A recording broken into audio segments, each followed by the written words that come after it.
Praise the Lord Jesus Christ. எனக்கு அன்பார்ந்த தேவ ஜனமே, தேவனின் சத்தங்கிற நிகழ்ச்சிக்கு நான் உங்களை வரவேற்கிறேன். ஆண்டவருக்கு நான் மிகவும் நன்றி சொல்கிறேன். என்னோடு கூட 1 சாமுவேல் 2வது அதிகாரம் 30வது வசனத்தில் கடைசி பார்ட், என்னை கனம் பண்ணுகிறவர்களை நான் கனம் பண்ணுவேன், என்னை அசட்டை பண்ணுகிறவர்கள் கனவீனப்படுவார்கள் என்று கர்த்தர் சொல்லுகிறார். எப்படியா? கர்த்தர் என்ன சொல்கிறாரா, கர்த்தரை நம்ம கனம் பண்ணுறச்சே அதுக்கான பலனை நம்ம நிச்சயமாக பார்ப்போம். கனம் பண்ணுறதுன்னா என்ன? தேவனுக்கு பயப்படுற பயம். அவர் தேவன். நம்ம என்ன சொல்லுவோம்? ஏசப்பா என்னோட அப்பா, என் ஃப்ரெண்டு, என் மனவாளன், எல்லாம் உண்மைதான். அதே நேரத்தில் நம்ம கர்த்தரை தேவனாக பார்க்கணும்ல, ஏசப்பாவை நம்ம தெய்வமாக பார்க்கணும். அப்போ நான் கர்த்தர் என்றால் எனக்குரிய கனம் எங்கே? நான் தேவன் என்றால் எனக்கு பயப்படுற பயம் எங்கே அப்படின்னு தேவன் கேட்குறாரு. பயம்னா அவர் அடிச்சிருவார், அவர் என்னை கொன்றுவார், என்னை பனிஷ் பண்ணிடுவாருங்கிறது இல்லை. ஒரு காலேஜுக்கு போறீங்க, இல்லை ஆஃபீஸ்க்கு போறீங்க, இல்லை ஒரு இடத்துல நீங்கள் பிஸ்னஸ் செய்கிறீங்க, இல்லை வாசலில் குப்பை எடுக்க வராங்க, அந்த நேரத்துக்கு வரலன்னா ஐயோ அவங்க கத்துவாங்க, ஐயோ அவங்க வந்துடுவாங்க, டைம் ஆகுது, இந்த பஸ்ஸு பிடிக்கலன்னா அந்த இடத்துக்கு போய் சேர முடியாது, ஒரு பயம், ஒரு ரெவரன்ஸ் வருது இல்லை? அந்த ரெவரன்ஸ் நமக்கு தேவனிடத்தில் இருக்கா? ரெவரன்ஸ் ஆஃப் காட் இருக்கா? தேவனுக்கு பயப்படுற பயம் வரைச்சி அங்கே என்ன ஆகும்? நம்ம பாவத்தையும் தீமையை விட்டு விலகுவோம். அதுதான் கர்த்தருக்கு பயப்படுற பயமே ஞானத்தின் ஆரம்பம். அப்போ அந்த ஞானம் வரைச்சி ஆட்டோமேட்டிக்காக நான் என்ன பண்ணுவேன்? என் தேவனை நான் கனப்படுத்த ஆரம்பிப்பேன். கனப்படுத்துறதுன்னா அவரை துதிக்கிறது, அவரை போற்றுறது. அவர் எந்த இடத்துல நான் விட்டு கொடுக்க மாட்டேன், யாருக்காகவும் விட்டு கொடுக்க மாட்டேன்.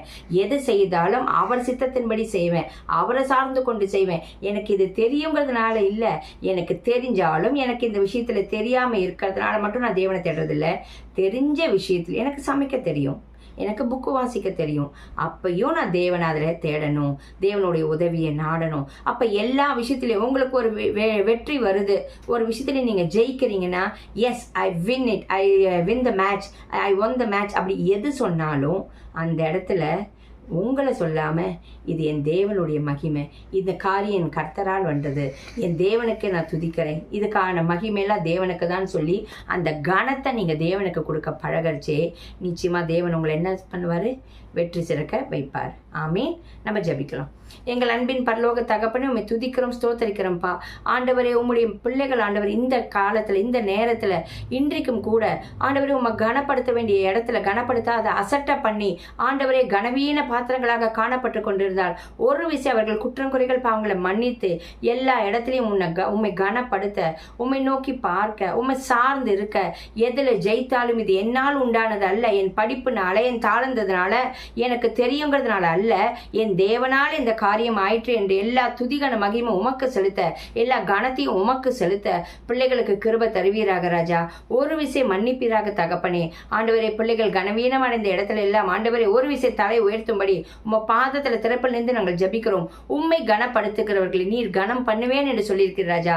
ஆண்டவரே, நாங்கள் ஒரு விஷயம் ஒப்புரவாகி மனம் திரும்பி உம்மை நாங்கள் கனப்படுத்த எங்களை அர்ப்பணிக்கிறோம். எங்களையும் கனப்படுத்தி தேவநாமத்தை மகிமைப்படுத்த உதவி செய்யும். மீட்பர் இயேசு கிறிஸ்துவின் நாமத்தினால் ஜபிக்கிறோம் பிதாவே. ஆமீன். ஆமீன். God bless you.